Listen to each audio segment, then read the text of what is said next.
4-0 defeat to Sheffield FC. Obviously, they got all the goals kind of in the last 10. How do you sum up that performance? They were the more hard-working side for sure. I think it doesn't stick enough. The ball doesn't stick enough up front, and it's constantly coming back and put on our lads and put on our lads and put on our lads. And I think the scoreline makes it look like we don't defend properly, and I think that's not fair on the boys at the back, because I think the boys at the back actually do defend pretty well. Defending starts at the front, starts with the strikers, the wide men getting hold of the ball. It starts with the midfield three dropping on second balls. Their midfield is completely overrun ours today.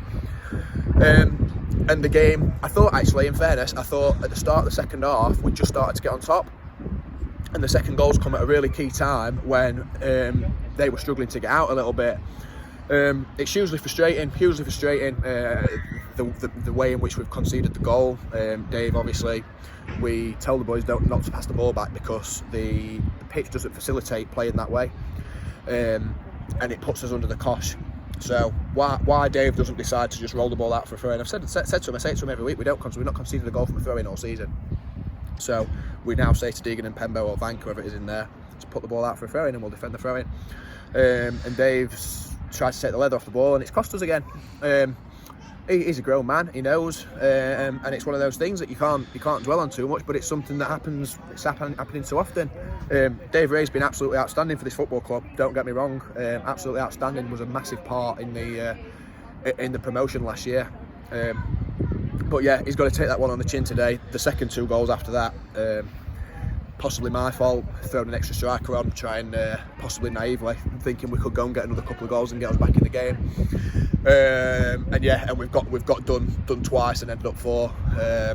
But I'm sort of one of those that'll never settle on a 2-0. I'll always rather get beat 4 trying to get a point than get beat 2. But got to improve for sure.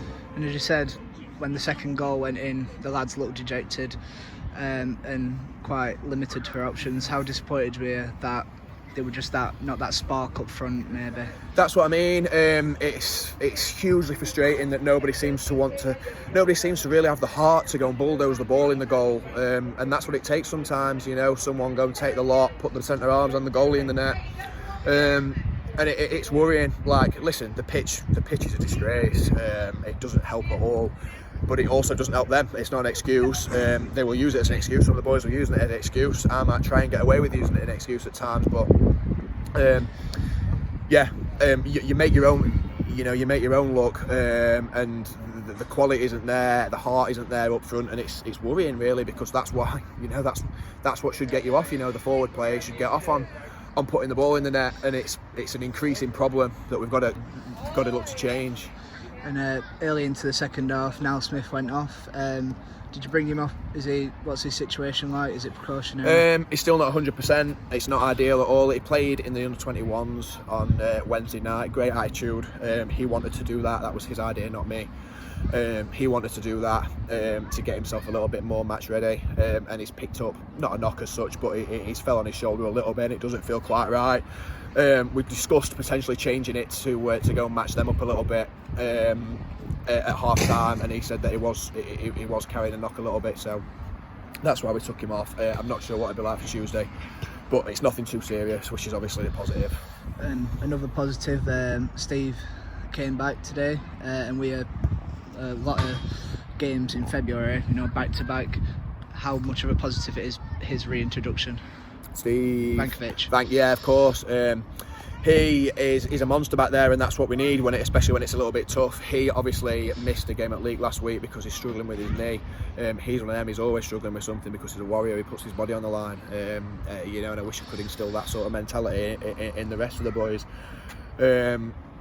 I think, in all honesty, we don't have the players to compete in these conditions, which is something that next year we're going to have to look at, because I know obviously there'll be plans to sort the pitch out, and it's not going to be windy like that every week, but a lot of times it is, and it's a men's league. It's a real men's league, and it's a real tough one to swallow. And the phrase you like to use is, the best thing about football is there's another game. Tuesday night we travel to Sutton. Obviously, as away form is much better than a home form. is that's what needed now to go away there and get a positive result to maybe turn everything on the head?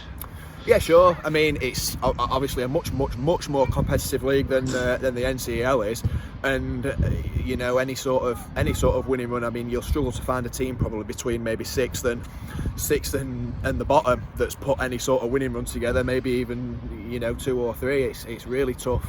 There are no freebies at all. Every single game's really tough, as what Market Drayton showed us recently down there. Wisbech showed us down there. Had to battle for both of those wins, and yeah, there's absolutely no freebies. So there is another game, and our away form is luckily considerably better than what our home form is, which is really frustrating, because obviously the supporters that are digging in and putting their hands in their pockets to save us essentially are, you know, the ones that primarily come to watch us at home, and they deserve better than what they're getting. But like I say, there is always another game, and we could be looking at a completely different picture this time next week.